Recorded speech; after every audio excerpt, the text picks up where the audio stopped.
With the current charter agreement between NASCAR and the teams coming to an end after this year, both parties are deep in negotiations for a new one. However, NASCAR is not able to meet the team's demands, and both parties are not willing to back down. This could lead to some interesting consequences for the sport. When the contract negotiations first started, one of the things that was demanded by all the teams was permanent charters. At the moment, NASCAR provides temporary charters that expire as per the contract agreement.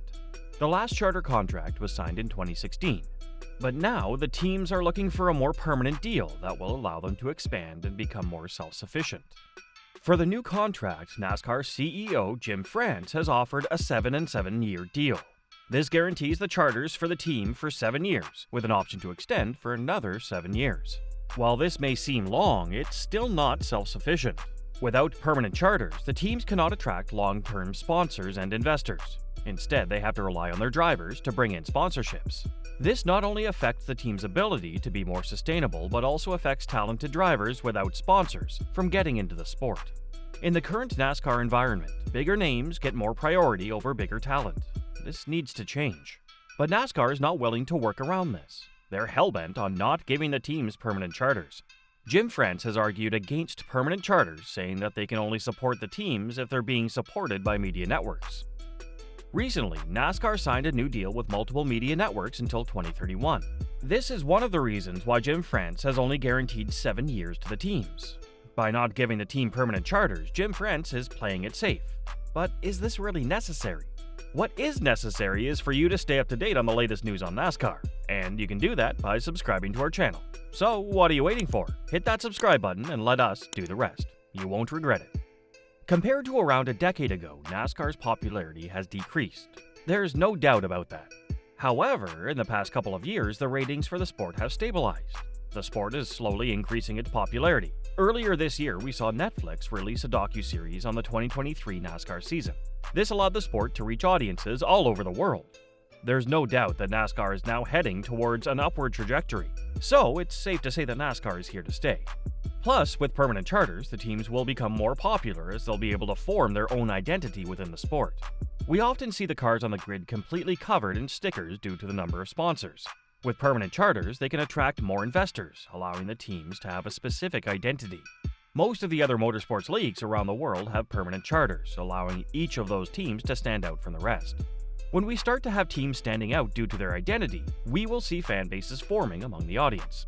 There's no doubt that this will increase the sport's popularity. Michael Jordan, the co-owner of the 23XI racing team, had this to say about permanent charters for the future of the sport. If you had permanent charters, then you could create a revenue stream, either with new investors or different types of sponsorships, that would subsidize that type of variance between ownership and the league, Jordan said. That's a big miss right there. If you don't correct that, this sport's going to die. Not because of the competition aspect, but because economically, it doesn't make sense for any business people. 23XI Racing is one of the teams looking to expand going forward. They're one of the favorites to buy at least one of Stewart-Haas Racing's charters. However, these plans have been put on hold while the charter agreement is being drafted. Here's what the other owner of 23XI Racing had to say. 23XI is interested in getting a charter deal done, Hamlin said. Right now, on January 1st, 2025, we don't even have a charter. So you can't buy or sell something that doesn't exist in our eyes. We have 2 charters till the end of this year, and until we get a charter agreement done, that's all we have. I mean, I didn't build that facility to stay a 2-car team, but it always has to make financial sense. I'm not going to put myself in a position to where I'm having to shell out millions and millions of dollars every year just to keep this thing going. I will not do that personally. So it has to make financial sense, and the charter agreement needs to be better than it is, certainly before I invest any more money in it. Asked if there is a resolution in sight, Hamlin didn't seem so confident. Not from what I've seen, Hamlin said. We got something back last week, but I didn't see anything there that was much different than what we saw in December. It'll be interesting to see how it all comes together, but I can speak for my group just saying we'd like to get a deal done sooner than later, because certainly it's hard to plan for the future when we don't have a charter agreement, and right now, we don't. Denny Hamlin summed it up perfectly. Without a contract signed, none of the charters are confirmed for 2025. Ever since SHR announced that they'll be selling all 4 of their charters, 23XI Racing has been speculated to be at the top of the list of potential buyers. However, they cannot purchase a charter without understanding how they can profit from it. With the current contract that has been proposed by NASCAR, teams will find it hard to sustain in the sport. Denny Hamlin is strongly against this plan. I think this is part of a grander plan from Jim France and what he wants. The problem is you've already got 4 car teams, Hamlin said on his Actions Detrimental podcast.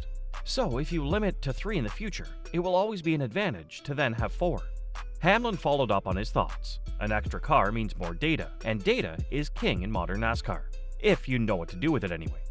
It's more data points. Stewart-Haas is in a little different situation. It's just different. It's different. They were really good for a while, and then it tailed off. Again, what's going to happen then is if you cap it at 3 and say, that's all you can do.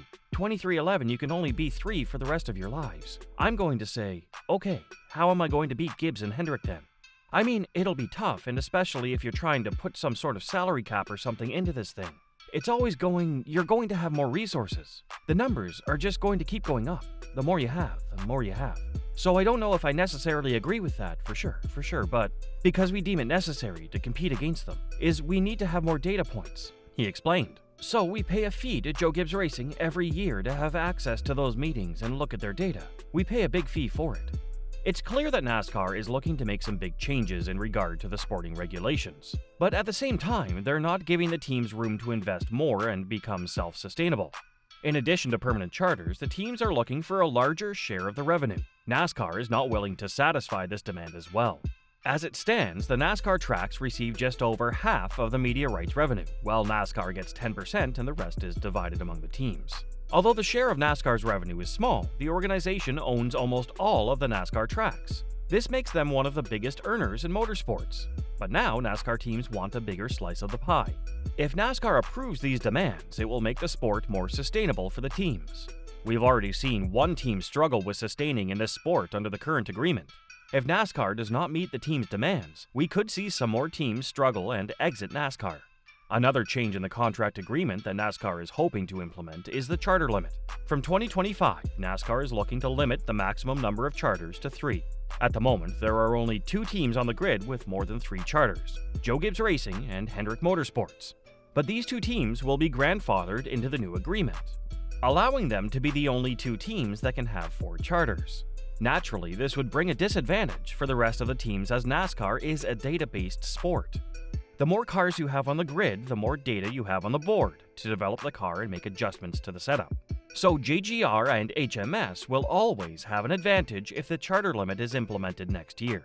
In addition to this, NASCAR's owners, the France family, will also be allowed to buy charters according to the proposed charter agreement. This could be a huge disadvantage for the teams, as it would give the NASCAR-owned team an advantage. If NASCAR is not willing to meet some of the team's demands, we could see some of the teams and drivers boycott the opening race next year.